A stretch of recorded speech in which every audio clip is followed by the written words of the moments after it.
അസ്സലാമു അലൈക്കും വറഹ്മത്തുള്ളാഹി വബറകാതുഹു. അൽഹംദുലില്ലാഹി റബ്ബിൽ ആലമീൻ വസ്സലാത്തു വസ്സലാമു അലാ റസൂലില്ലാഹ് വഅലാ ആലിഹി വഅസ്ഹാബിഹി അജ്മഈൻ അമ്മാ ബഅദ്. അല്ലാഹുമ്മ സ്വല്ലി അലാ മുഹമ്മദിൻ വഅലാ ആലി മുഹമ്മദ് കമാ സ്വല്ലൈത അലാ ഇബ്രാഹീം വഅലാ ആലി ഇബ്രാഹീം ഇന്നക ഹമീദും മജീദ്. അല്ലാഹുമ്മ ബാരിക് അലാ മുഹമ്മദിൻ വഅലാ ആലി മുഹമ്മദ് കമാ ബാറക്ത അലാ ഇബ്രാഹീം വഅലാ ആലി ഇബ്രാഹീം ഇന്നക ഹമീദും മജീദ്. അഊദു ബില്ലാഹി മിനശ് ശൈത്വാനിർ റജീം. ബിസ്മില്ലാഹിർ റഹ്മാനിർ റഹീം. യാ അയ്യുഹല്ലദീന ആമനുത്തഖുല്ലാഹ് ഹഖ്ക തുഖാതിഹി വലാ തമൂതുന്ന ഇല്ലാ വഅൻതും മുസ്ലിമൂൻ. പ്രിയപ്പെട്ട സഹോദരങ്ങളെ, സഹോദരിമാരെ, സത്യവിശ്വാസികളെ, അള്ളാഹുവിൻ്റെ വിധിവിലക്കൽ അനുസരിച്ചുകൊണ്ടും പ്രവാചകൻ സല്ലല്ലാഹു അലൈഹി വസല്ലമയുടെ ജീവിതചര്യ പിൻപറ്റിക്കൊണ്ടും ജീവിക്കണമേ എന്ന് ആദ്യമായി എന്നോടും തുടർന്ന് നിങ്ങളുടെ ഓരോരുത്തരോടും ഉണർത്തുകയാണ്, വസീയത്ത് ചെയ്യുകയാണ്. അള്ളാഹുവിൻ്റെ അപാരമായ അനുഗ്രഹത്താൽ വിശുദ്ധ ഖുർആൻ മനഃപ്പാഠമാക്കുക, അതിൻ്റെ ആശയം മനസ്സിലാക്കുക എന്ന വലിയ ഒരു ലക്ഷ്യത്തിലാണ് നമ്മൾ ഈ ഒരു കോഴ്സിലേക്ക് ചേർന്നിട്ടുള്ളത്. പ്രത്യേകിച്ച് വിശുദ്ധ ഖുർആനിലെ ഏറ്റവും വലിയ അധ്യായമായ സൂറത്തുൽ ബഖറ, അതിൻ്റെ ഒരുപാട് ആയത്തുകൾ കഴിഞ്ഞ 42 ക്ലാസ്സുകളിലൂടെ നമ്മൾ പഠിച്ചു കഴിഞ്ഞു. 77ഓളം ആയത്തുകൾ പഠിച്ചു. ഇൻഷാ അല്ലാഹ് ഇന്ന് നമ്മൾ 78, 79 ആയത്തുകളെ കുറിച്ച് പഠിക്കാനാണ് ഉദ്ദേശിക്കുന്നത്. കൂടുതൽ ആമുഖമൊന്നും പറയുന്നില്ല. നമുക്കെല്ലാവർക്കും അറിയാം നമ്മുടെ ഇരുത്തം എന്താണ് എന്നും എങ്ങനെയാണ് എന്നൊക്കെ. നമുക്ക് നേരെ വിഷയത്തിലേക്ക് പ്രവേശിക്കാം. സാധാരണ നമ്മൾ ചെയ്യാറുള്ളത് പോലെ ആദ്യം മുമ്പ് കഴിഞ്ഞു പോയ ആയത്തുകളൊന്ന് ഓതി പിന്നീട് നമുക്ക് ഇന്ന് പഠിക്കാനുള്ള ഭാഗത്തേക്ക് പ്രവേശിക്കാം. എല്ലാവരും കൂടെ ഓതാൻ നോക്കട്ടോ. അഊദു ബില്ലാഹി മിനശ് ശൈത്വാനിർ റജീം. ബിസ്മില്ലാഹിർ റഹ്മാനിർ റഹീം. أفتطمعون أن يؤمنوا لكم وقد كان فريق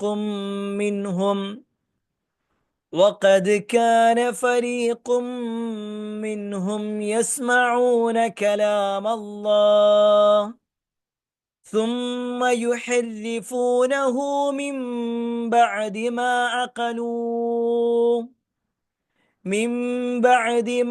أقلوه وهم يعلمون.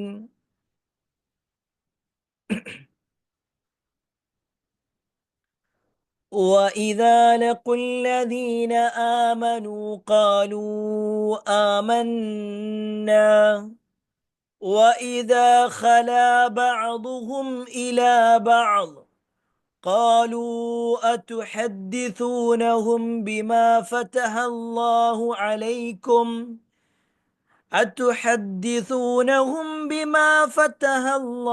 عليكم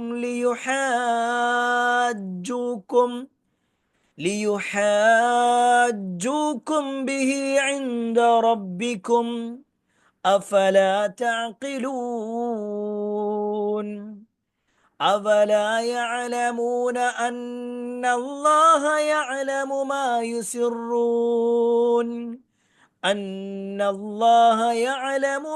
يسرون وما يعلنون. ഈ 77 ആയത്തുകളാണ് നമ്മൾ കഴിഞ്ഞ ക്ലാസ്സുകളിലൂടെ പഠിച്ചത്. ഇൻഷാ അല്ലാഹ് ഇന്ന് നമ്മൾ 78, 79 ആയത്തുകളുമായി ബന്ധപ്പെട്ടുകൊണ്ടാണ് പഠിക്കാൻ പോകുന്നത്. അത് നമുക്ക് സാധാരണ നമ്മൾ ചെയ്യാറുള്ളത് പോലെ ആദ്യം ഒന്ന് ഓതി നോക്കാം. അതിനുശേഷം, അതായത് ഇന്ന് എടുക്കാനുള്ള ഭാഗം ഒന്ന് ഓതിയതിനു ശേഷം അതിൻ്റെ അർത്ഥങ്ങളിലേക്ക് വരാം. വളരെ പ്രധാനപ്പെട്ട ചില കാര്യങ്ങൾ ഇൻഷാ അല്ലാഹ് ഈ ഒരു 2 ആയത്തുകളുമായി ബന്ധപ്പെട്ടുകൊണ്ട് പറയാനുണ്ട്. എല്ലാവരും ശ്രദ്ധിക്കട്ടോ. കൂടെ ഓതാൻ നോക്കാം. ومنهم أميون لا يعلمون الكتاب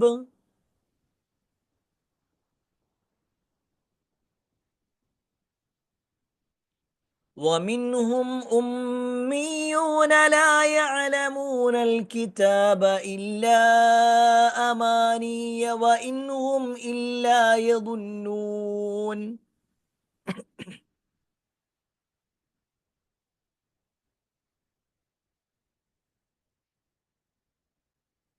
فويل للذين يكتبون الكتاب بأيديهم.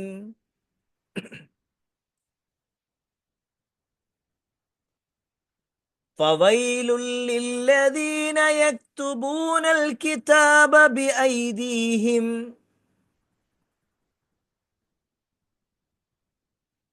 ثم يقولون هذا من عند الله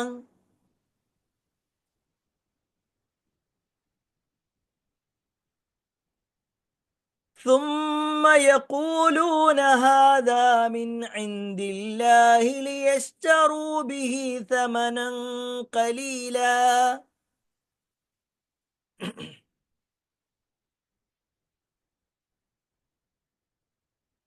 فويل لهم مما كتبت أيديهم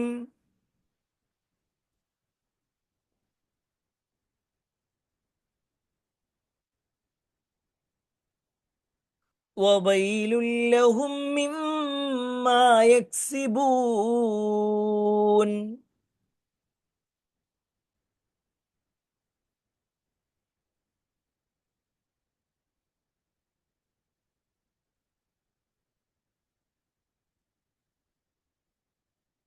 ഓക്കെ, നമ്മൾ 78, 79 ആയത്തുകളിലേക്ക് നമ്മൾ പ്രവേശിക്കുകയാണ്.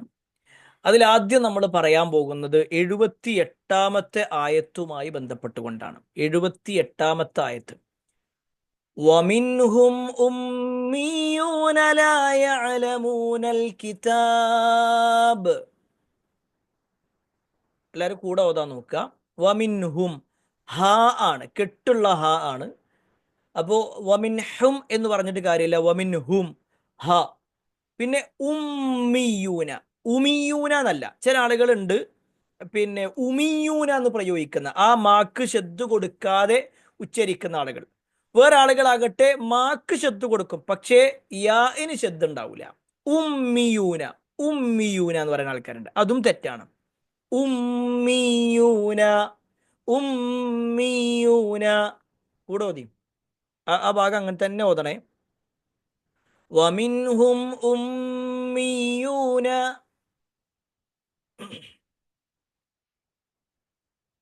ومنهم أميون لا يعلمون الكتاب.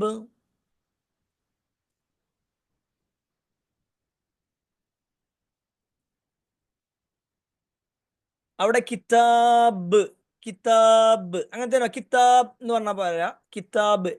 കാരണം നമ്മൾ ഇതിന് മുമ്പ് പറഞ്ഞിട്ടുണ്ട്, കൽക്കലത്തിന്റെ അക്ഷരങ്ങളുണ്ട്. ഖ്, ത്, ബ്, ജ്, ദ്. അല്ലെ ബ്, ബ് എന്ന് പറഞ്ഞു കഴിഞ്ഞാല് ബ് എന്ന് പറഞ്ഞിട്ട്, അതായത് ആ ബക്ക് സുക്കൂനാണ് നമ്മൾ കൊടുക്കുന്നതെങ്കിൽ നമ്മൾ ആ ബ് വ്യക്തമാക്കി പറയണം. കിതാബ് തന്നെ പറയണം. അല്ലാതെ നമ്മൾ ഓതി പോകണോ, ലാ യഅലമൂനൽ കിതാബ ഇല്ലാ അമാനിയ വഇൻഹും ഇല്ലാ യദുന്നൂൻ, അങ്ങനെ പോയാൽ മതി. എന്നാൽ നിർത്തുകയാണെങ്കിലോ കിതാബ് തന്നെ പറയണം. ومنهم أميون لا يعلمون الكتاب.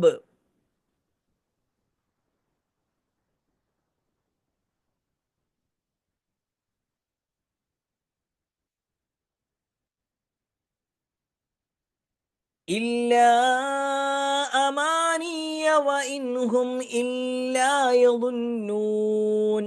ആദ്യത്തെ ഇല്ല എന്നുള്ളത് നീട്ടാനുണ്ട്, രണ്ടാമത്തെ ഇല്ല എന്നുള്ളത് നീട്ടാനില്ല.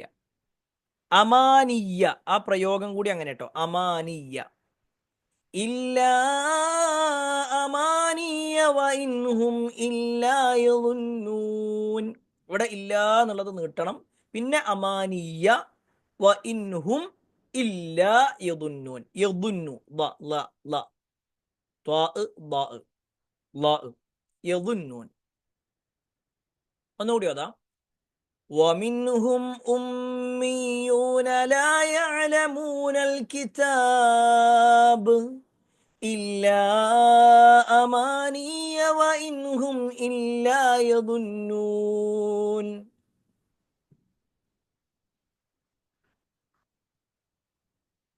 ഓക്കെ, എല്ലാവരും ഓതിയിട്ടുണ്ടാവുമെന്ന് വിചാരിക്കുന്നു. ക്ലിയർ അല്ലേ? ക്ലിയർ അല്ലേ? ഡൗട്ട് ഒന്നുമില്ല അതിൽ?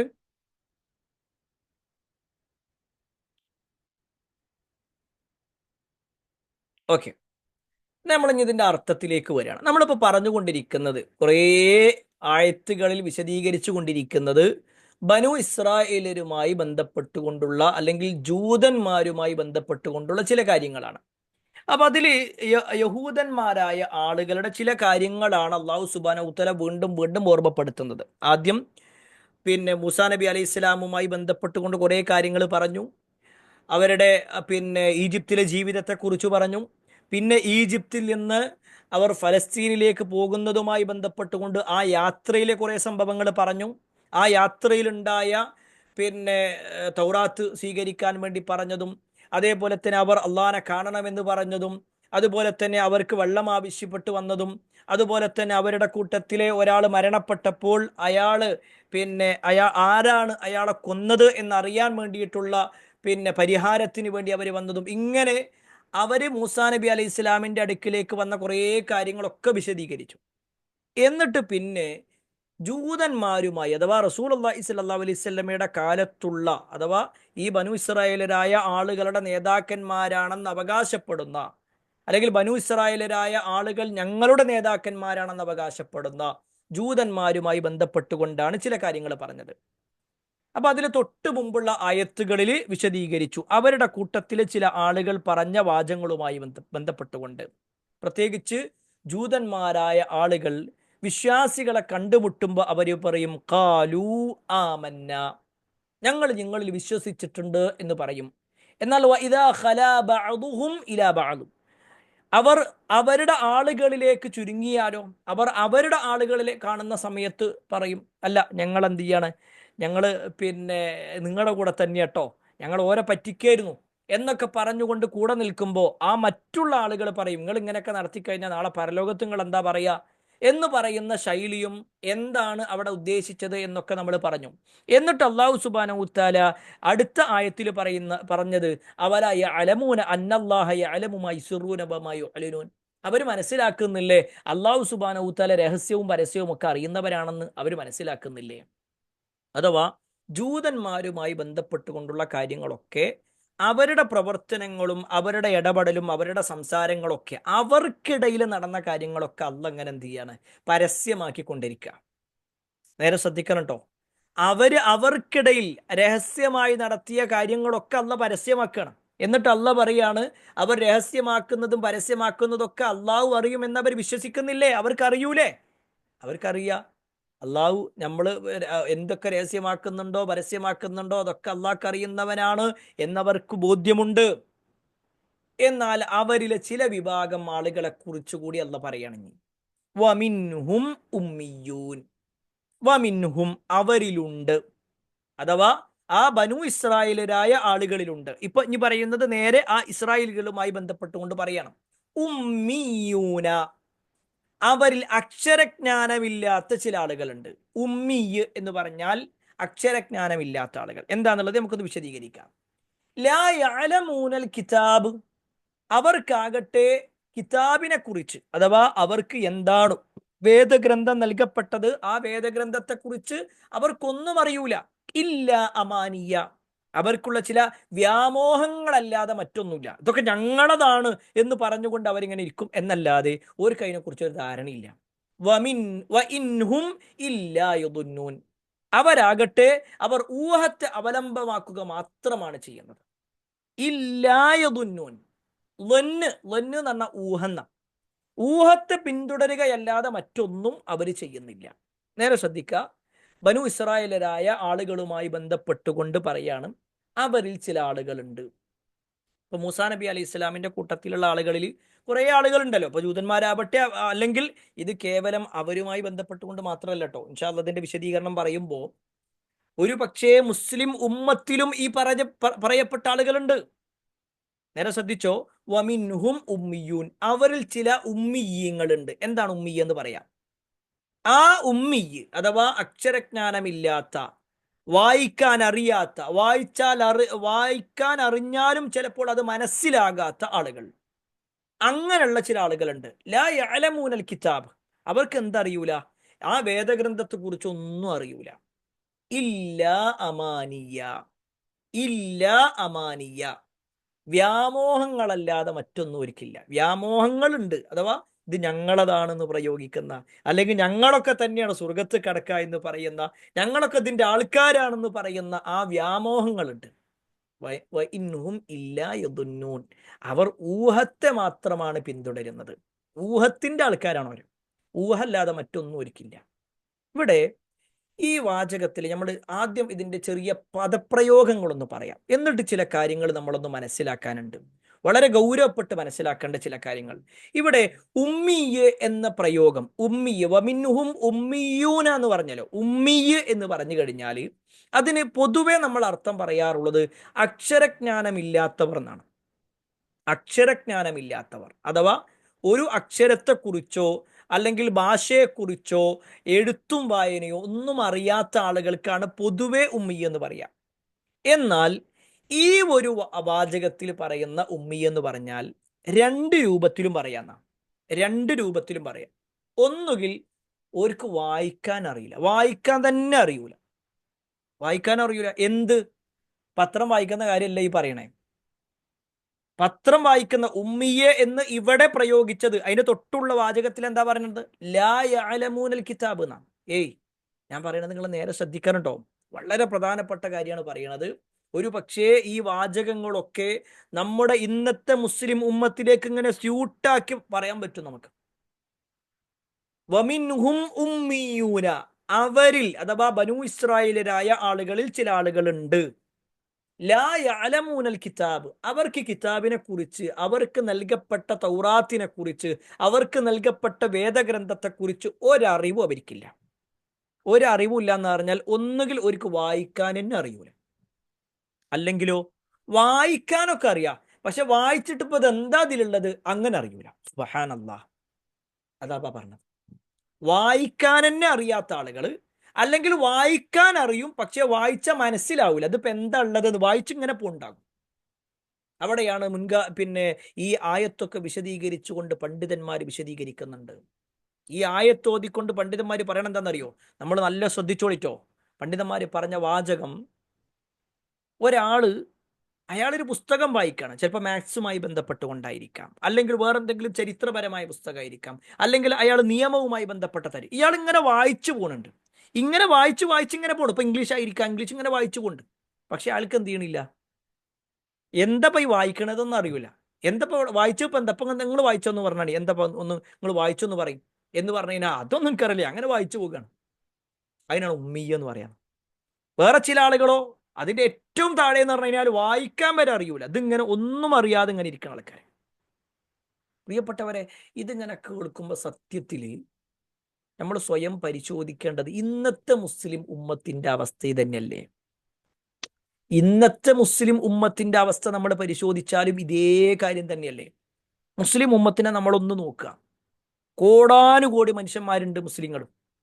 നമ്മളെല്ലാം കൂടി ഒന്ന് വേണ്ട, നമ്മുടെ നാട്ടിലുള്ള 1000 ആളുകൾ എടുത്തോടെ, നമ്മുടെ നാട്ടിലുള്ള 1000 ആളുകൾ, കൂടുതലൊന്നും വേണ്ട, 1000 ആളുകൾ. ഇനി നാട്ടിൽ വേണ്ട, നമ്മുടെ കുടുംബത്തിലെ 100 ആളെടുത്തോ. അതാണല്ലോ നമുക്ക് ഒന്നും കൂടി എളുപ്പം. നമ്മുടെ കുടുംബത്തിലെ 100 ആളുകളിൽ, ഞാൻ നിങ്ങൾക്ക് പറയുന്നത് നിങ്ങൾ ടൈപ്പ് ചെയ്യണേ, നമുക്കിത് മനസ്സിലാക്കാൻ വേണ്ടിയിട്ടാണ്. എത്രയാണ് ഇതിൻ്റെ ആ ഒരു ആഴെന്ന് മനസ്സിലാക്കാൻ. ഈ 100 ആളുകളിൽ നമ്മുടെ കുടുംബത്തിൽ 100 ആളുകളെ നമ്മൾ എടുത്താൽ 100 ആളുകൾക്കും വായിക്കാൻ അറിയോ? അതിൽ വായിക്കാൻ അറിയാത്ത എത്ര ആൾക്കാരുണ്ടാവും?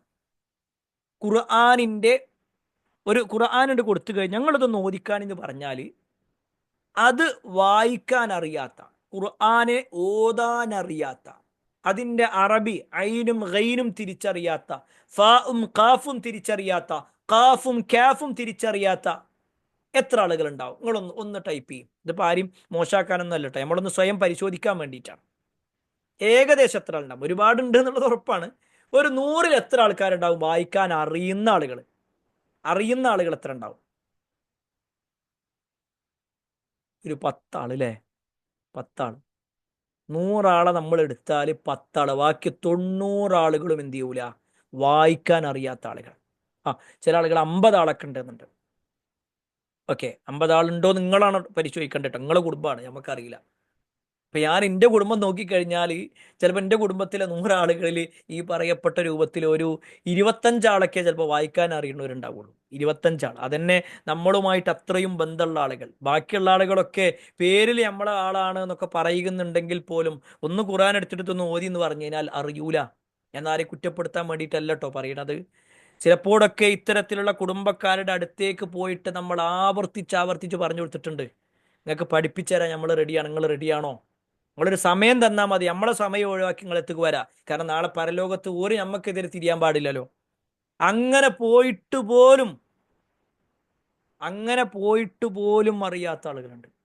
വേണ്ട, നമുക്കിപ്പോൾ സമയമല്ല, അത് പിന്നെ ആക്കാന്ന്. എനിക്കിപ്പോഴും ഓർമ്മയാണ്, കഴിഞ്ഞ കൊറോണന്റെ സമയത്ത് നമ്മുടെ കുടുംബത്തിലെ പല ആളുകളെയും കോണ്ടാക്ട് ചെയ്തിട്ട് എന്തായാലും ഇപ്പോൾ ഫ്രീ ആണല്ലോ, വേറെ ജോലി തിരക്കും ഒന്നുമില്ല, എല്ലാവരും ഫ്രീ ആയി വീട്ടിലിരിക്കുകയാണ്, എന്നാൽ നമുക്ക് ഇപ്പം തുടങ്ങല്ലേ എന്ന് പറഞ്ഞപ്പോഴും ഇനിയിപ്പോൾ കുറച്ച് തിരക്ക്, ഈ ഉറക്കത്തിൻ്റെ ഒക്കെ ഒരു ടൈം, രാവിലെ ആകുമ്പോൾ വേറെ കുടുംബത്തിൻ്റെ ആവശ്യങ്ങൾ എങ്ങനെ പറയുന്ന ആളുകൾ. ഞാൻ ആരെയും കുറ്റപ്പെടുത്താനോ ആക്ഷേപിക്കാനോ അല്ല പറയുന്നത്, അള്ളാഹിൻ്റെ ഒരു തൗഫീഖ് ഇല്ലാത്തതുകൊണ്ടാണ് ഞാൻ ഈ പറയുന്നത്. നിങ്ങൾ നല്ല ശ്രദ്ധിച്ചോളൂ, അള്ളാഹുവിൻ്റെ ഒരു തൗഫീഖ് കിട്ടിയിട്ടില്ലെങ്കിൽ ഇതിന് ഒരു ഹുൽവത്തും അവർക്ക് കിട്ടൂല. ഞാൻ ഈ പറയുന്നത് നിങ്ങൾ വേണമെങ്കിൽ എഴുതി വെച്ചോളിയും. അതായത് ഹുൽവത്ത് എന്ന് പറയുന്ന ഒരു സാധനം ഉണ്ട്, മാധുര്യം എന്ന് പറയും. ഒരു മാധുര്യം കിട്ടുക, നമുക്ക് ചില കാര്യത്തിന് ഇങ്ങനെ ആ ഒരു ടേസ്റ്റ് കിട്ടിക്കഴിഞ്ഞാൽ നമ്മൾ അങ്ങോട്ട് ഓടിച്ചെല്ലും അല്ലെ. നമ്മൾ ചില ഹോട്ടലുകളൊക്കെ നമുക്കൊണ്ട് പറ്റും, ആ ഒരു ഫുഡ് ഉണ്ടല്ലോ, അത് ആ ഹോട്ടലിൽ നിന്നാ രസം. കാരണം എന്താ? അവിടെ നല്ല ടേസ്റ്റിയാണ്. വേറെ ചിലത് നമുക്ക് അത് വേണ്ട, അവിടെ വേണ്ട എന്ന് പറയും. എന്തുകൊണ്ടാ? അവിടെ ടേസ്റ്റ് ഇല്ല. എങ്കിൽ ഈ ഖുർആനിന്റെ ആസ്വാദനം, ഖുർആനിന്റെ മാധുര്യം കിട്ടിയ ആളുകൾ അവർ വീണ്ടും വീണ്ടും വീണ്ടും പഠിക്കാൻ നോക്കും. കിട്ടാത്ത ആളുകൾക്കും ഇതൊന്ന് കഴിഞ്ഞ് കിട്ടിയാൽ മതി, ഇന്ന് ഒഴിവായിക്കട്ടെ, ഞാൻ ഒഴിവാക്കണം അല്ലേ. അത് നിങ്ങളും, ഞാൻ ആരും കുറ്റപ്പെടുത്താനൊന്നുമല്ല. നമ്മളാണെങ്കിൽ പോലും എന്ത് ചെയ്യും, നമുക്കിതിനൊന്നും സമയം ഉണ്ടാവില്ല, നമുക്ക് ഫുള്ള് തിരക്കിലും, എല്ലാത്തിനും തിരക്ക്. എന്തിനു വേണ്ടിയിട്ടാ? ദുനിയാവിന് വേണ്ടി ഓടാനുള്ള തിരക്കിലാണ്.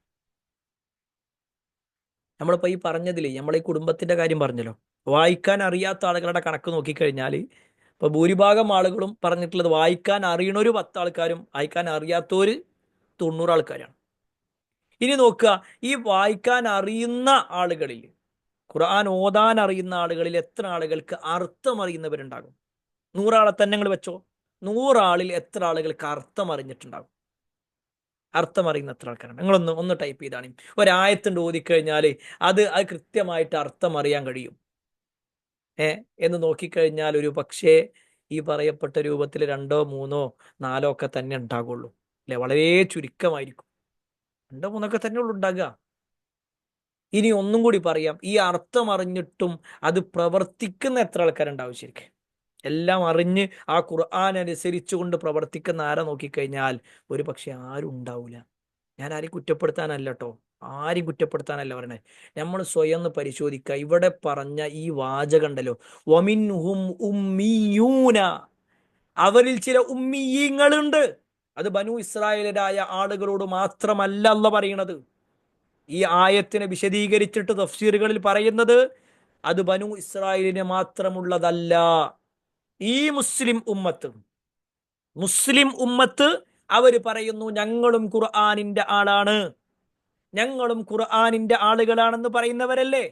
എങ്കിൽ ഈ ഖുർആനിന്റെ ആളുകളെന്ന് അവകാശപ്പെടുന്ന ആളുകൾ ലാ യഅലമൂനൽ കിതാബ്, അവർക്ക് വേദഗ്രന്ഥത്തെക്കുറിച്ച് ഒരു ചുക്കും അറിയില്ല, ഒന്നും അറിയില്ല, അവർക്ക് വായിക്കാൻ വരെ അറിയൂല. വായിക്കാൻ അറിയാത്ത ആളുകൾ, ഇനി വായിച്ചാൽ തന്നെ അതെന്താണെന്ന് അറിയാത്ത ആളുകൾ. എന്താപ്പ ഞാൻ വായിച്ചത്, എന്താപ്പ ഇതിലൂടെ പറയണത്? ഇതൊരു പ്രാർത്ഥനയാണോ? ഇത് സ്വർഗത്തെക്കുറിച്ചാണോ? അല്ല ഇത് നരകത്തെക്കുറിച്ചാണോ? ഇത് എന്തിനെ കുറിച്ചാ പറയുന്നത് ഒന്നും അറിയാത്ത ആളുകൾ.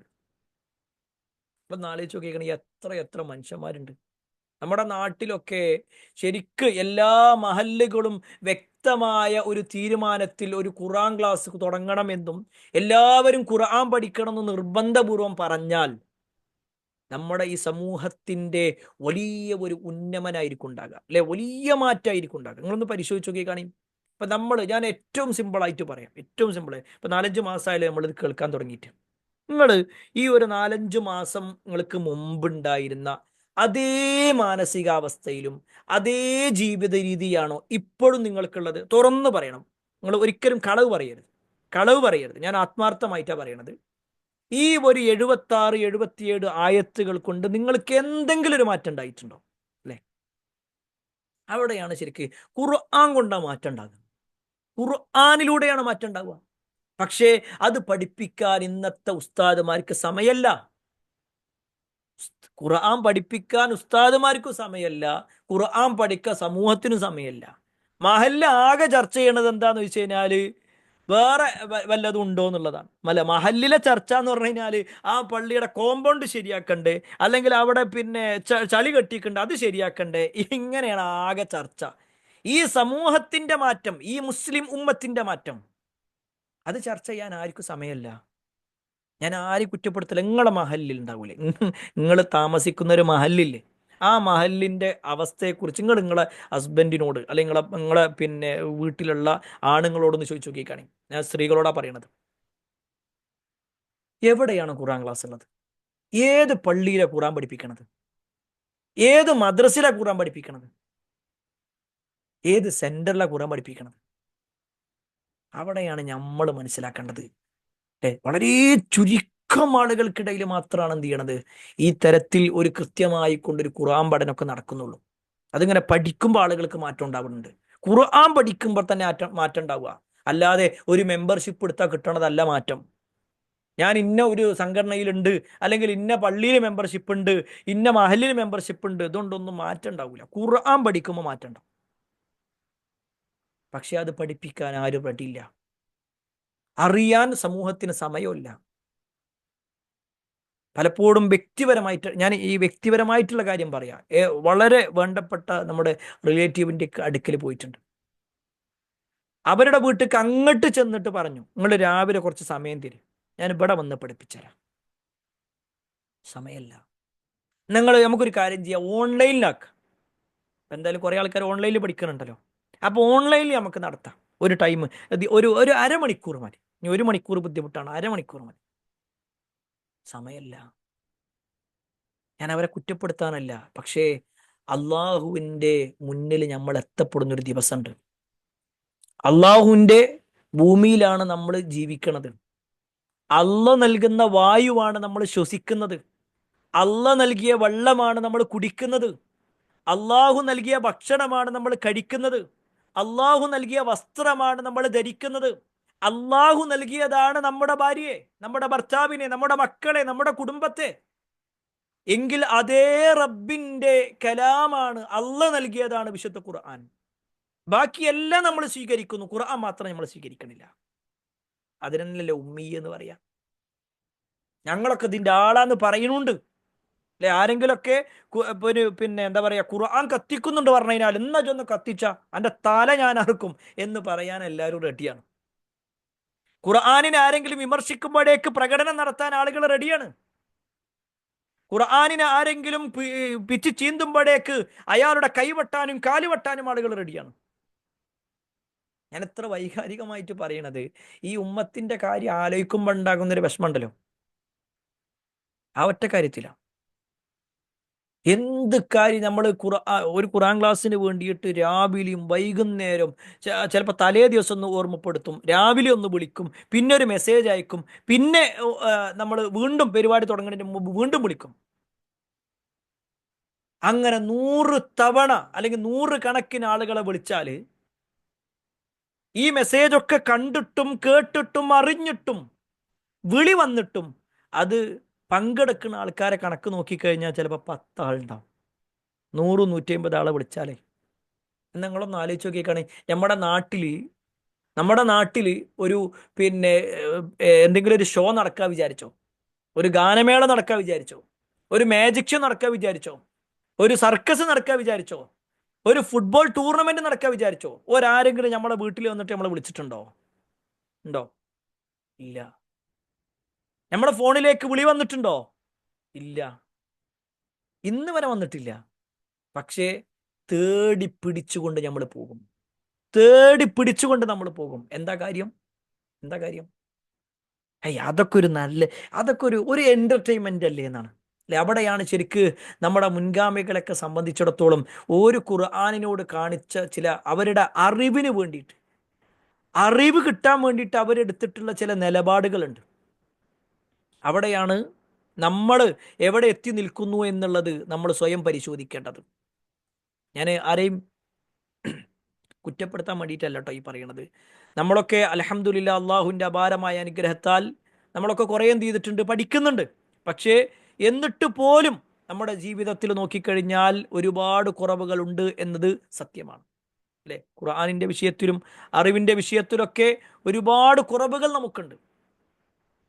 ഞാൻ അതിലേക്ക് ചേർത്ത് വെച്ചുകൊണ്ട് ഇപ്പോൾ ഈ പിന്നെ അർത്ഥം പഠിക്കുക എന്ന് പറയുമ്പോൾ നിങ്ങൾ ഏതൊക്കെ ആരുടെയൊക്കെ നാട്ടിൽ ശരിക്കും ഖുർആൻ കൃത്യമായിട്ട് അങ്ങനെ പഠിപ്പിച്ചുകൊണ്ടിരിക്കുന്നുണ്ട് ഒന്ന് പറയും. ഖുർആൻ കൃത്യമായിട്ട് പഠിക്കുന്ന സ്ഥലങ്ങള്?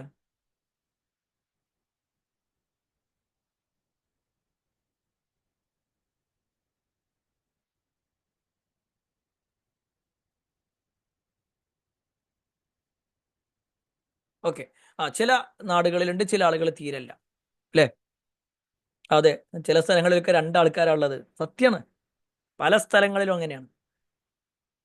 എന്നാൽ ചില സ്ഥലങ്ങളിലൊക്കെ കൃത്യമായിട്ട് നടക്കണതുണ്ട്. ഞാൻ നിങ്ങൾക്ക് ഒരാളെ പരിചയപ്പെടുത്തി തരാം കേട്ടോ. നമ്മളിപ്പോൾ ബാക്കിയുള്ളവരൊക്കെ കണ്ട് പോട്ടെ, ബാക്കിയുള്ളവരൊക്കെ പോട്ടെ, നമ്മളെ കാര്യം നോക്കാം. നമ്മളെ കാര്യം നോക്കുക, നമ്മൾ എത്ര ഉണ്ടെന്നുള്ളതും കൂടി ഒന്ന് പരിശോധിക്കാൻ വേണ്ടിയിട്ടാട്ടോ.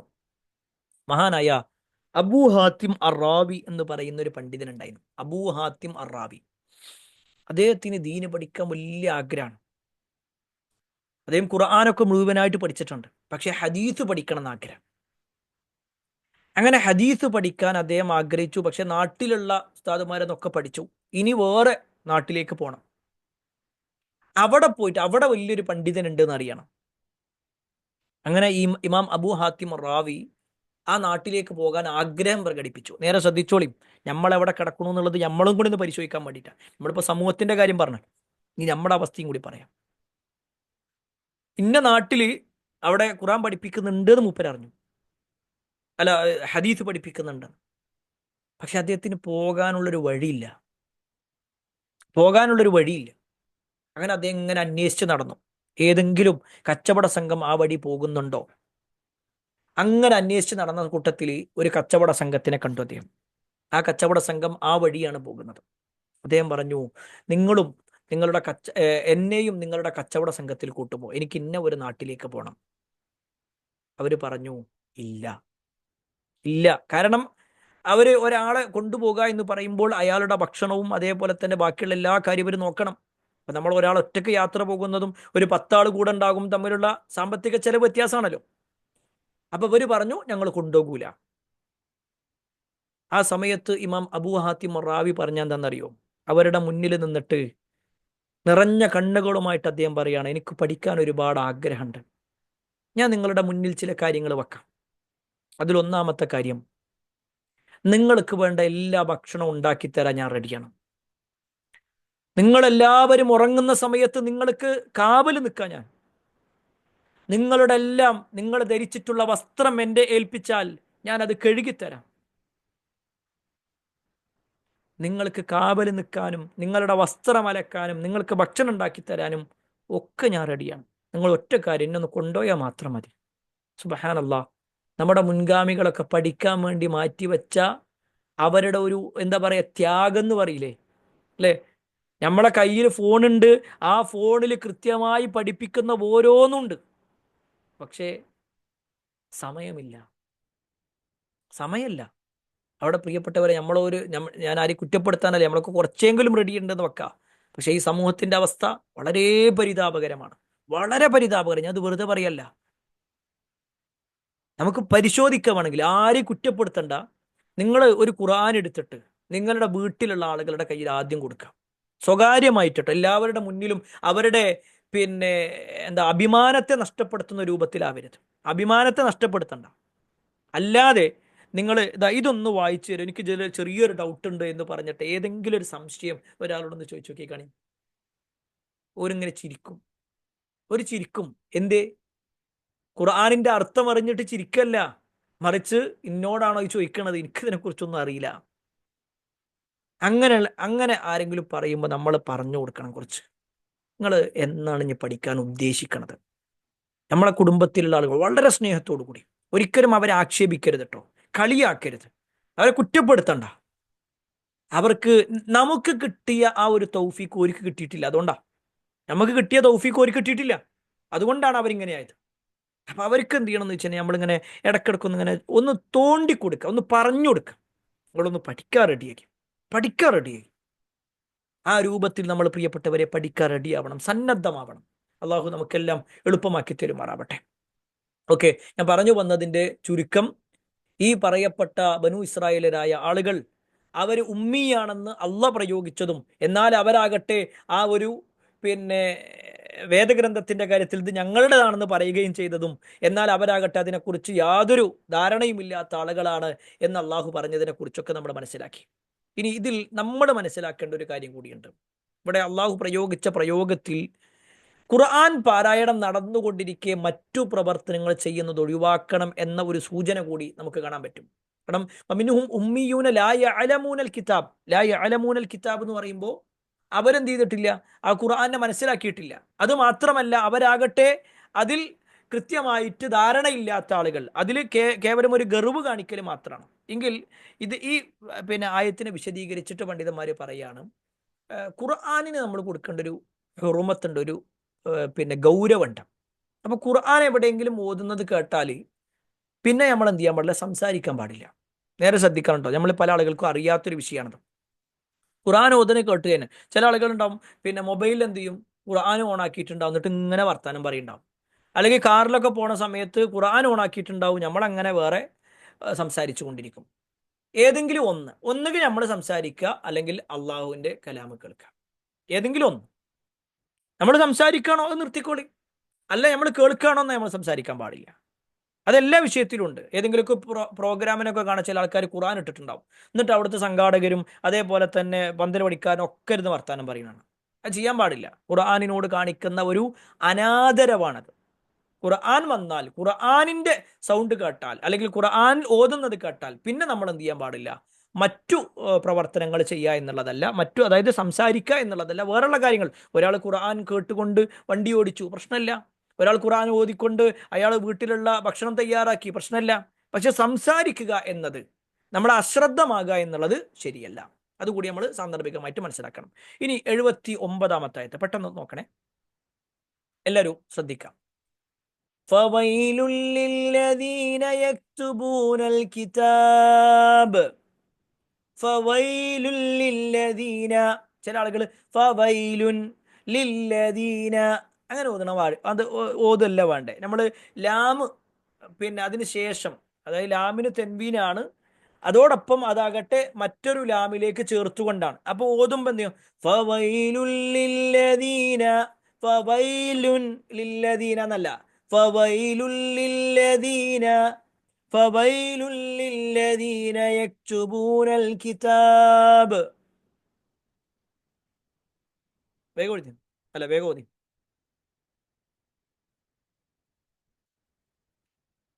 فويل للذين يكتبون الكتاب بأيديهم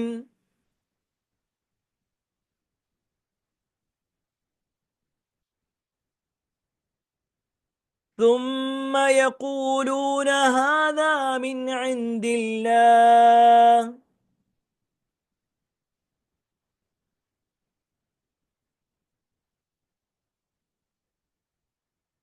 ثم يقولون هذا من عند الله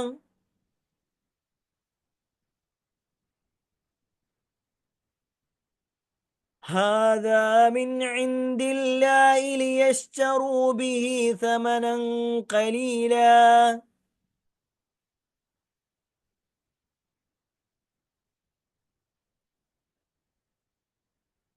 ഫവൈലുൽ ലഹും മിമ്മാ കതബത് ഐദീഹിം.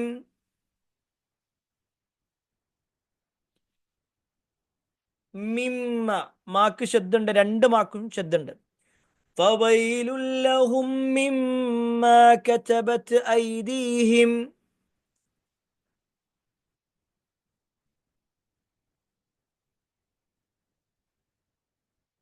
പിന്നെ ഫ എന്നല്ല വ എന്നാണ്. ആദ്യത്തെ രണ്ടും ഫ എന്നാണ്. ഫവൈലുൽ ലില്ലദീന, അല്ലെ നേരത്തെ പറഞ്ഞത് അതാ ആദ്യത്തെ. പിന്നെ പറഞ്ഞു ഫവൈലുൽ ലഹും. ഇപ്പൊ പറയണത്, ഇനി ലാസ്റ്റ് പറയണത് എന്താ? വവൈലുൽ ലഹും മിമ്മാ യക്സിബൂൻ.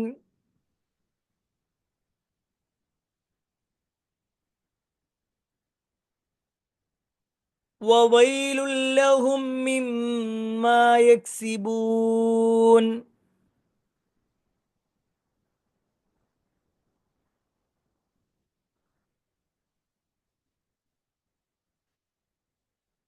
ഓക്കെ, ഒന്നും കൂടി ഓതാം. ഫവൈലുൽ ലില്ലദീന യക്തുബൂനൽ കിതാബ ബിഐദീഹിം ثم يقولون هذا من عند الله هذا من عند الله ليشتروا به ثمنا قليلا فويل لهم مما كتبت أيديهم وويل لهم مما يكسبون. ഇനി എന്താണ് ഈ ആയത്തിലുള്ളത് എന്നാണ്. വൈലുൻ എന്നൊരു പ്രയോഗം 3 തവണയാണ് വൈലുൻ എന്ന് പ്രയോഗിച്ചത്. ഇപ്പൊ ഇവിടെ എന്താന്ന് വെച്ച് കഴിഞ്ഞാൽ നമ്മൾ ചില കാര്യങ്ങൾ മനസ്സിലാക്കണം. ഫവൈലുൽ ലഹും ഫവൈലുൽ ലില്ലദീന യക്തുബൂനൽ കിതാബ ബിഐദീഹിം. ഫവൈലുൻ, അപ്പോൾ നാശമാണ്. നാശം, വൈലുൻ എന്ന് പറഞ്ഞ നാശം, അല്ലെങ്കിൽ നരകത്തിന്റെ താഴ്വര എന്നൊക്കെ ഉണ്ട് കേട്ടോ അർത്ഥം. ഓക്കെ, ലില്ലദീന ഒരു കൂട്ടം ആളുകൾക്ക്, യക്തുബൂനൽ കിതാബ ബിഐദീഹിം. കതബ എന്ന് പറഞ്ഞാൽ എഴുതി, യക്തുബു എഴുതുന്നു, യക്തുബൂന അവരെഴുതുന്നു, അൽ കിതാബ വേദഗ്രന്ഥം അല്ലെങ്കിൽ ഗ്രന്ഥങ്ങൾ എഴുതുന്നു, ബി ഐദീഹിം അവരുടെ കൈകൊണ്ട് തന്നെ. സ്വന്തം കൈകൾ കൊണ്ട് ഗ്രന്ഥം എഴുതുന്ന ചില ആളുകൾ, അവർക്ക് നാശമാണ്. എങ്ങനെ? സുമ്മ യഖൂലൂന, പിന്നെ അവർ പറയുകയും ചെയ്യുന്നു, ഹാദാ മിൻ ഇൻദില്ലാ, ഇത് അള്ളാഹിന്റെ അടുക്കൽ നിന്നുള്ളതാണ്. സ്വന്തം കൈകൊണ്ട് എഴുതുക, എന്നിട്ട് അവർ പറയുന്നതാകട്ടെ ഇത് അള്ളാഹുവിന്റെ അടുക്കൽ നിന്നാണ്. അങ്ങനെ പറയുന്നവർക്കാകുന്നു, അല്ലെങ്കിൽ അങ്ങനെ ചെയ്യുന്നവർക്കാകുന്നു നാശം. എന്നിട്ടോ ലിയശ്തറൂ ബിഹി സമനൻ ഖലീല, ചെറിയ ചില വിലകൾക്ക് വേണ്ടി, കുറഞ്ഞ നേട്ടങ്ങൾക്ക് വേണ്ടി അവരതിനെ വിൽക്കുകയും ചെയ്യുന്നു. വില കുറഞ്ഞ നേട്ടങ്ങൾ അവരെന്ത് ചെയ്യുക? കരസ്ഥമാക്കാൻ വേണ്ടിയിട്ട്, അതിനു വേണ്ടിയിട്ടാണ് അവരെന്ത് ചെയ്യണത്? അത് എഴുതുന്നത്. എന്നിട്ട് അള്ളാഹ് പറയണം ഫവൈലുൽ ലഹും, അവർക്ക് നാശമാകുന്നു. മിമ്മാ കതബത് ഐദീഹിം, അവരുടെ കൈകൾ എഴുതിയത് നിമിത്തം, ആ കൈകൾ കൊണ്ട് അവരെഴുതിയത് നിമിത്തം അവർക്ക് എന്തുണ്ട്? നാശമുണ്ട്. വവൈലുൽ ലഹും മിമ്മാ യക്സിബൂൻ, അവരാകട്ടെ സമ്പാദിച്ച വകയിലും അവർക്ക് നാശമാണ്. വളരെ പ്രധാനപ്പെട്ട ചില കാര്യങ്ങളാണ് ഈ ഒരു ആയത്തിലൂടെ അള്ളാഹു പറയുന്നത്. അവിടെ 5 കാര്യങ്ങൾ പണ്ഡിതന്മാർ ഈ ആയത്തിലൂടെ എണ്ണി പറയുന്നുണ്ട്. 5 കാര്യങ്ങൾ, നേരെ ശ്രദ്ധിക്കണം കേട്ടോ. 5 കാര്യങ്ങളുണ്ട് എന്നാ. 5 കാര്യങ്ങൾ. ഈ ആയത്തിന് 5 ഭാഗങ്ങളുണ്ട്. നേരെ ശ്രദ്ധിക്കാം, 5 ഭാഗങ്ങൾ. അതിൽ ഒന്നാമത്തെ കാര്യം എന്താന്ന് വെച്ച് കഴിഞ്ഞാൽ ഫവൈലുൽ ലില്ലദീന യക്തുബൂനൽ കിതാബ ബിഐദീഹിം. ഫവൈലുൻ, അപ്പോൾ നാശമാണ്. ആർക്കാണ് നാശം, നഷ്ടം ഉണ്ടാകുക? ലില്ലദീന, ഒരു കൂട്ടം ആളുകൾക്ക്, യക്തുബൂനൽ കിതാബ, അവരെന്ത് ചെയ്യാണ്? കിതാബിനെ, വേദഗ്രന്ഥത്തെ അവരെഴുതുന്നു, ബിഐദീഹിം അവരുടെ കൈകൾ കൊണ്ട്. ഒന്നാമത്തെ അവരുടെ പ്രശ്നം എന്താന്ന് വെച്ച് കഴിഞ്ഞാൽ അവര് സ്വന്തം കൈകൊണ്ടാണ് എന്ത് ചെയ്യണത്? ഇത് എഴുതണത്. അങ്ങനെ ഓരോരുത്തരും സ്വന്തം കൈകൾ കൊണ്ട് എഴുതാൻ പറ്റുന്നതാണോ വേദഗ്രന്ഥം? ഇല്ല. എന്നാൽ ജൂതന്മാര് അല്ലെങ്കിൽ ബനൂ ഇസ്രായേലരായ ആളുകൾ, അവർക്ക് അങ്ങനെ ഒരു സ്വഭാവം ഉണ്ടായി. അത് കേവലം അവരിൽ മാത്രം ഒതുങ്ങുന്നതല്ല, മറിച്ച് പിന്നീട് അങ്ങോട്ട് ഇങ്ങനെ കടന്നു വന്ന് ഈസാ നബി അലൈഹി സ്വലാമിന്റെ ചരിത്രത്തിൽ നമുക്കത് കാണാൻ പറ്റും. ഇന്നും ഈസാ നബി അലൈഹി സ്വലാമിന്റെ ആളുകളെന്ന് അവകാശപ്പെടുന്നവരിലും ഈ പറയപ്പെട്ടത് വേദഗ്രന്ഥത്തിൽ ഇല്ലാത്ത പലതും വേദഗ്രന്ഥത്തിൽ ഉണ്ട് എന്ന് പറയുന്നൊരവസ്ഥ. അതുകൊണ്ടാണ് ഈസാ നബി അലൈഹിസ്സലാം വീഞ്ഞു കുടിച്ചു എന്നും അല്ലെങ്കിൽ വീഞ്ഞു വിളമ്പി എന്നും അല്ലെങ്കിൽ മതപരമായി മദ്യപാനം തെറ്റല്ല എന്നും അതൊക്കെ പിന്നെ ചെറിയ രൂപത്തിലൊക്കെ വീഞ്ഞു കുടിക്കാം എന്നൊക്കെയുള്ള പ്രയോഗങ്ങളൊക്കെ വന്നത് അതിലാണ്. മതപരമായി കൊണ്ട് എവിടെയും സന്യാസം പഠിപ്പിച്ചിട്ടില്ല, പക്ഷേ അങ്ങനെ സന്യാസം സ്വീകരിക്കുന്നത് പുണ്യകരമായി അവർ പഠിപ്പിച്ചു. എന്താണോ അള്ളാഹു പഠിപ്പിക്കുന്നത് അതിന് വിപരീതമായി കൊണ്ട് ജനങ്ങൾ ചെയ്യുക, അവരാകട്ടെ അവരുടെ വേദഗ്രന്ഥമായി കൊണ്ടത് പറയുകയും ചെയ്യണം. ഞാൻ പറയുന്നത് നേരെ ശ്രദ്ധിക്കണേ. ഒന്നാമത്തെ ഈ ആയത്തിന്റെ ഒന്നാമത്തെ ഭാഗം എന്താന്ന് വെച്ച് കഴിഞ്ഞാല്, 5 ഭാഗം ഉണ്ടെന്ന് പറഞ്ഞല്ലോ, അതിൽ ഒന്നാമത്തെ എന്താ വെച്ച് കഴിഞ്ഞാല് അവര് സ്വന്തം കൈകൊണ്ട് എന്ത് ചെയ്യുക, വേദഗ്രന്ഥങ്ങൾ എഴുതുക, ഗ്രന്ഥങ്ങൾ എഴുതുക. ഒരാൾ വെറുതെ എഴുതുന്നതിന് ഒരു പ്രശ്നമില്ല. ഒരാൾ ഒരു കിതാബ് എഴുതുകയാണ്, പ്രശ്നമല്ല. ഒരാളൊരു പുസ്തകം എഴുതുകയാണ്, പ്രശ്നമല്ല. പക്ഷേ രണ്ടാമത്തെ ഒരു കാര്യം കൂടിയാണ്, തുമ്മ യഖൂലൂന ഹാദാ മിൻ എന്തില്ല, പിന്നെ ഒരു പറയണത് എന്താണ്, ഇത് അള്ളാഹുവിൽ നിന്നുള്ളതാണ്, ഇത് അള്ളാഹ് തന്നതാണ്. ഈ രൂപത്തിലാണ് പറയണത്. അഥവാ അള്ളാഹു സുബ്ഹാനഹു വതആല ഇറക്കാത്ത കാര്യങ്ങൾ അള്ളാഹുവിന്റെ പേരിൽ കെട്ടിച്ചമക്കുക, അള്ളാഹ് പറയാത്ത കാര്യങ്ങൾ അള്ളാഹിന്റെ പേരിൽ പറയാ, അള്ളാഹു ചെയ്യണം എന്ന് പറഞ്ഞത് ചെയ്യാതിരിക്കുക, എന്നിട്ട് അതിന് അവർ ന്യായങ്ങൾ കണ്ടെത്തുക, അള്ളാഹു ചെയ്യരുത് എന്ന് പറഞ്ഞത് അവർ ചെയ്യുക, എന്നിട്ട് അവർ ചില വേദഗ്രന്ഥങ്ങൾ ഇത് പടച്ചോൻ്റെതാണെന്ന് പറഞ്ഞിട്ട് എന്ത് ചെയ്യുക, അവർ ചെയ്യുകയും ചെയ്യുക. ഇതാണ് അവരുടെ സ്വഭാവം. മൂന്നാമത്തതോ, ഈ പ്രവർത്തനങ്ങളൊക്കെ അവർ ചെയ്യുന്നത് എന്തിനാന്ന് വെച്ചാൽ ലിയശ്തറൂബിഹി സമനൻ ഖലീല, തുച്ഛമായ ചില ലാഭങ്ങൾക്ക് വേണ്ടിയിട്ട്, തുച്ഛമായ ചില ലാഭങ്ങൾക്ക് വേണ്ടിയിട്ടാണ് അവരെന്ത് ചെയ്യണത്, ഇതൊക്കെ ഉപയോഗിക്കുന്നതും വാങ്ങുന്നതും ഒക്കെ. തുച്ഛമായ ലാഭം. ഈ വാചകം എന്താന്നുള്ളത് കേട്ടോളി. അള്ളാഹു സുബ്ഹാനഹു വതആല ഒരു മനുഷ്യനെ വേദഗ്രന്ഥം നൽകി അവനെ അനുഗ്രഹിക്കുന്നതും അല്ലെങ്കിൽ അതിലേക്ക് സ്വീകരിക്കുന്നതൊക്കെ ഏറ്റവും ശാശ്വതമായ സ്വർഗത്തിന് വേണ്ടിയാണെങ്കിൽ, ഇവൻ ചെയ്യുന്നതൊക്കെ അവന്റെ ചെറിയ ചെറിയ ലാഭങ്ങൾക്ക് വേണ്ടിയിട്ടാണ്. അല്ലേ? വിശുദ്ധ ഖുർആനിൽ കള്ളത്തരം കാണിക്കുന്നുണ്ട് പല ആളുകളും. വിശുദ്ധ ഖുർആനിൽ കള്ളത്തരം കാണിക്കുക. എന്ത്?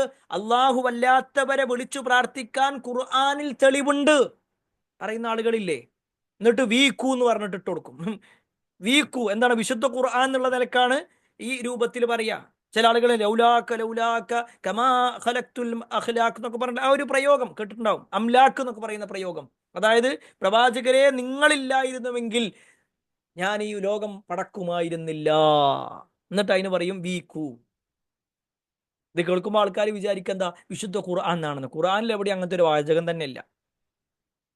നിങ്ങളില്ലായിരുന്നെങ്കിൽ ഈ ലോകത്തെ ഞാൻ പടക്കൂലായിരുന്നു എന്ന് പറയുന്ന ഒരു ആയത്ത് ഖുർആനിലില്ല. പക്ഷെ ഖുർആനിന്റെ പേരിൽ കെട്ടിച്ചമക്കുന്നു. അള്ളാഹു അല്ലാത്തവരെ വിളിച്ചു പ്രാർത്ഥിക്കാൻ വേണ്ടി ഖുർആനിൽ ആയത്തുണ്ട് എന്ന് പറയുന്നു. എന്നിട്ട് എന്താ ഇതിലൂടെ ഉണ്ടാക്കുന്നത്? തുച്ഛമായ ചില ലാഭങ്ങൾ.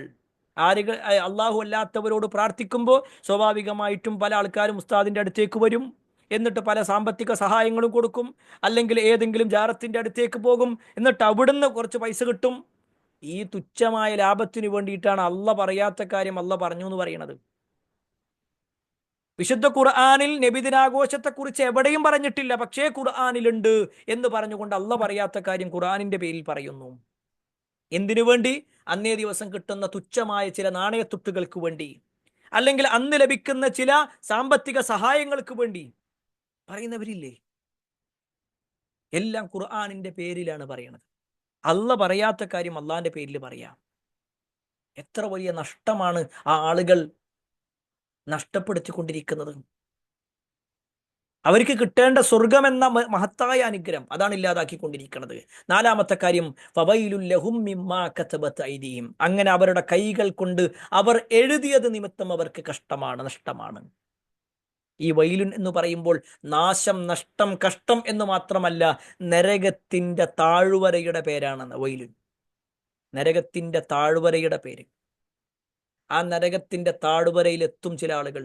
അള്ളാഹു കാത്തുരക്ഷിക്കുമാറാവട്ടെ. അള്ളാന്റെ പേരിൽ എന്ത് ചെയ്യുക? ചില പുസ്തകങ്ങൾ രചിക്കുക, അള്ള പറഞ്ഞു എന്ന് പറഞ്ഞിട്ട്. ചില ആൾക്കാരൊക്കെ ഇപ്പോഴും ഉണ്ടങ്ങനെ. ഖുർആൻ ഓതുന്നതിനേക്കാൾ പ്രത്യേകത ഇതിനുണ്ട്. അല്ലെ? ഖുർആനിൽ എവിടെയും അള്ളാഹു സുബ്ഹാനഹു വതആല എന്ത് പറഞ്ഞിട്ടില്ല? ആ ഖുർആൻ മുഴുവനായിട്ട് തെറ്റാതെ ഓതിക്കഴിഞ്ഞാൽ നിങ്ങൾക്ക് സ്വർഗം തരാന്ന് അള്ള പറഞ്ഞിട്ടില്ല. ഖുർആൻ ഓതുന്നത് പുണ്യകരമാണ്, അത്രേ പറഞ്ഞിട്ടുള്ളൂ. അല്ലാതെ ഖുർആൻ ഒരു തെറ്റും കൂടാതെ ഒരാൾ ഓതിയാൽ അയാൾക്ക് സ്വർഗമുണ്ട് എന്ന് അള്ള പറഞ്ഞിട്ടില്ല. പക്ഷെ ആ ഖുർആനിനേക്കാൾ വലിയ സ്ഥാനം മുഹ്യുദ്ദീൻ മാലക്ക് കൊടുത്തിട്ടുണ്ട് പല ആളുകളും. അതുകൊണ്ടല്ലേ മൊഴിയൊന്നും കൂടാതെ, അതിൽ പിഴവൊന്നും കൂടാതെ നിങ്ങൾ ചൊല്ലുകയാണെങ്കിൽ മണിമാടം നൽകും നാഥൻ എന്ന് പറയുന്ന പ്രയോഗമല്ലേ. ഞാനത് മുഴുവനായിട്ട് കാണാൻ പഠിച്ചിട്ടൊന്നുമില്ല, കാരണം അത് ആവശ്യമില്ല എന്നുള്ളത് കൊണ്ടാണ്. അത്തരത്തിലുള്ള പല പ്രയോഗങ്ങൾ നിങ്ങൾ കേട്ടിട്ടുണ്ടാകും. ഖുർആനിന്റെ കാര്യത്തിലില്ല, പക്ഷേ മൊയ്തീൻ മാല തെറ്റുകൂടാതെ ഒരാൾ ചൊല്ലിയാൽ അയാൾക്ക് സ്വർഗ്ഗമുണ്ട് എന്നാണ്. അതായത് ഖുർആനിനേക്കാൾ വലിയ സ്ഥാനം മൊയ്തീൻ മാലക്കാണ്. അതല്ല ഇപ്പോഴും ഉള്ളത്, ഇപ്പോഴും അങ്ങനെ തന്നെയാണ്. അതിനെന്തോ ഒരു പ്രത്യേകത കൊടുത്തുകൊണ്ട്, എന്നാൽ ഖുർആൻ പഠിക്കാൻ ആർക്കും സമയമല്ല, ഖുർആൻ ഓതാൻ സമയമല്ല. ആകെ ഓതുകയാണെങ്കിൽ ഓതേതാ സൂറത്ത് യാസീൻ മാത്രം. അതിനപ്പുറത്തേക്ക് പിന്നെ ഓതും ബാക്കിയാ. എന്താ വെച്ചാൽ ദാരിദ്ര്യമാണ്, ദാരിദ്ര്യം മാറാൻ വേണ്ടിയിട്ടാണ്. അല്ലെങ്കിൽ വേറെ ആരെങ്കിലും പറയണം ഇന്ന സൂറത്തിലെ ഇത്രാമത്തെ ആയത്ത് അത് ചൊല്ലിക്കഴിഞ്ഞാൽ ലോട്ടറി അടിക്കും, അത് ചൊല്ലിക്കഴിഞ്ഞാൽ ഇന്ന കാര്യം നടക്കും, അത് ചൊല്ലിക്കഴിഞ്ഞാൽ ഇന്നത് കിട്ടും. അപ്പൊ ദുനിയാവിന് വേണ്ടിയിട്ട് ആയത്ത് പഠിക്കും. വിശ്വാസികൾ അങ്ങനെയല്ല പ്രിയപ്പെട്ടവരെ, നമ്മൾ അങ്ങനെ ആവൂല. എങ്കിൽ നമ്മുടെ കുടുംബത്തിന്റെ കാര്യം കൂടി നമ്മൾ ഈ വിഷയത്തിൽ ശ്രദ്ധ കൊടുക്കണം. ഇവിടെ പറയുന്നത് അവരുടെ കൈകൾ കൊണ്ട് അവർ എഴുതിയത് നിമിത്തം അവർക്ക് വൈലാണ്, നാശമാണ്. അഞ്ചാമത്തത് വവൈലുല്ലഹും മിമ്മാ യക്സിബൂൻ, അവർ സമ്പാദിക്കുന്നത് നിമിത്തം അവർക്ക് നഷ്ടമാണ്. അവരെഴുതിയത് കൊണ്ട് മാത്രമല്ല, അതിലൂടെ നേടിയെടുത്തത് മുഴുവൻ അവർക്ക് നഷ്ടമാണ്. നഷ്ടം, ഒരു ലാഭം അതിലുണ്ടാവില്ല, വലിയ വലിയ നഷ്ടങ്ങളിലേക്ക് അവരെത്തും. ഹറാമായി നമ്മൾ സമ്പാദിച്ചതൊന്നും ഈ ദുനിയാവിലും ഉപകാരപ്പെടൂല, പരലോകത്തും ഉപകാരപ്പെടൂല. ഈ ആയത്തുകളൊക്കെ നമ്മളെ ബോധ്യപ്പെടുത്തുന്ന ഒരു കാര്യമുണ്ട്. ഈ ആയത്തുകൾ നമ്മളെ ബോധ്യപ്പെടുന്നറിയോ, ഭൂമിയിൽ എന്ത് കിട്ടിയാലും അത് തീരുന്ന, അത് തീരും. ഇവിടുന്ന് എത്ര പൈസ കിട്ടിയാലും ശരി, ഇപ്പൊ നമുക്ക് പൈസ കിട്ടി, അത് നമുക്ക് തീർന്നിട്ടില്ലെങ്കിൽ പോലും അത് നമുക്ക് ഉപകാരം ഉണ്ടാവണമെന്നില്ല. ഇപ്പൊ നമ്മളെ കയ്യിൽ 1 കോടി ഉറുപ്പിണ്ട് വിചാരിച്ചോ, അത് നമുക്ക് കിട്ടി, നമ്മൾ തട്ടിപ്പ് നടത്തിയിട്ട് കിട്ടിയതാ. പക്ഷെ നാളെ രാവിലെ ആകുമ്പോഴേക്കും നമ്മൾ മരിച്ചാലോ, പിന്നെ അത് നമ്മളതല്ല, നമുക്ക് തീർന്നുപോയി. അത് നമ്മളന്ന് തീർന്നുപോയി. ഇനിയിപ്പോ അല്ല നമ്മൾ മരണപ്പെട്ടിട്ടില്ല വിചാരിച്ചോ, എന്തൊക്കെ വാങ്ങാൻ പറ്റും ഇപ്പൊ ഈ 1 കോടി കൊണ്ട്? വലിയൊരു സംഭവം എന്നല്ലേ ഇപ്പൊ ഇത്. ലോകം മുഴുവൻ വാങ്ങാനൊന്നും പറ്റൂലല്ലോ. എന്നാൽ ഈ ലോകം മുഴുവൻ നിങ്ങൾക്ക് ലഭിക്കുന്നതിനേക്കാൾ ഉത്തമമാണ് സ്വർഗത്തിലെ ഒരു ചാട്ട വെക്കാനുള്ള സ്ഥലം. ചാട്ടവാറുണ്ടല്ലോ, അത് വെക്കുക. ആകെ 1 മീറ്റർ ഉണ്ടാവുള്ളൂ. നമ്മുടെ അതീത സ്വർഗത്തിലൊരു മീറ്റർ എന്ന് പറഞ്ഞാൽ ലോകം മുഴുക്ക നിങ്ങൾക്ക് ലഭിക്കുന്നതിനേക്കാൾ ഉത്തമമാണ്. നമ്മൾ ഈ ലോകത്തിന് വേണ്ടിയിട്ടാണ് പരിശ്രമിക്കുന്നത്, ഈ ദുനിയാവിന് വേണ്ടിയിട്ടാണ് ഓടുന്നത്. പരലോകത്തിന്റെ കാര്യം പലപ്പോഴും മറന്നുപോയിക്കൊണ്ടിരിക്കും. പ്രിയപ്പെട്ടവരെ, നമ്മളെ സംബന്ധിച്ചിടത്തോളം അങ്ങനെയാകാൻ പാടില്ല. മറിച്ച് ഖുർആൻ പഠിച്ച് ഖുർആനിന്റെ ആളുകളായി പരലോകത്തിനു വേണ്ടി പണിയെടുക്കുന്ന, പരലോകം നേടിയെടുക്കുന്ന ആളുകളിൽ ഉൾപ്പെടാൻ നമ്മൾ ഓരോരുത്തരും പരിശ്രമിക്കുക. അതിന് അല്ലാഹു സുബ്ഹാനഹു വ തആല നമുക്ക് ഏവർക്കും തൗഫീക്ക് നൽകുമാറാവട്ടെ. എല്ലാ അർത്ഥത്തിലും നന്മകൾ ചെയ്ത് ജീവിക്കുന്ന ആളുകളിൽ അള്ളാഹു നമ്മെ ഏവരെയും ഉൾപ്പെടുത്തുമാറാവട്ടെ. ഒരുപാട് ആളുകൾ പ്രാർത്ഥനയോട് വസിയത്ത് നൽകിയിട്ടുണ്ട്. എല്ലാവരുടെയും പ്രാർത്ഥനകൾ അള്ളാഹു നമ്മിൽ നിന്നും സ്വീകരിക്കുമാറാവട്ടെ. കുടുംബത്തോടൊപ്പം സ്വർഗത്തിലേക്ക് എത്തുന്ന മഹാഭാഗ്യവാന്മാരിൽ അള്ളാഹു നമ്മെ ഏവരെയും ഉൾപ്പെടുത്തുമാറാവട്ടെ. ഞാൻ അവസാനത്തെ ആയത്ത് ഒന്നുകൂടി ഒന്ന് ഓതിയിട്ട് നമുക്ക് അവസാനിപ്പിക്കാം. ഒന്നുകൂടി ഓതാ, നേരെ ശ്രദ്ധിക്കട്ടോ. ഈ പറയുന്ന ആയത്തുകൾ ഓതുമ്പോൾ നമ്മൾ പറഞ്ഞ അർത്ഥം കൂടി നിങ്ങളുടെ മനസ്സിലിങ്ങനെ വരണം. ومنهم أميون لا يعلمون الكتاب إلا أماني وإن هم إلا يظنون فويل للذين يكتبون الكتاب بأيديهم ثم يقولون هذا من عند الله ليشتروا به ثمنا قليلا فويل لهم مما كتبت أيديهم وويل لهم مما يكسبون. അപ്പോൾ 79 ആയത്തുകളായി ഇൻഷാ അല്ലാഹ്. ഇതിന്റെ ബാക്കി ഭാഗങ്ങൾ നമുക്ക് അടുത്ത ക്ലാസ്സുകളിൽ വിശദീകരിക്കാം. അല്ലാഹു അനുഗ്രഹിക്കുമാറാവട്ടെ. വആഖിറു ദഅവാനാ അൽഹംദുലില്ലാഹി റബ്ബിൽ ആലമീൻ. അസ്സലാമു അലൈക്കും വറഹ്മത്തുള്ളാഹി വബറകാതുഹു.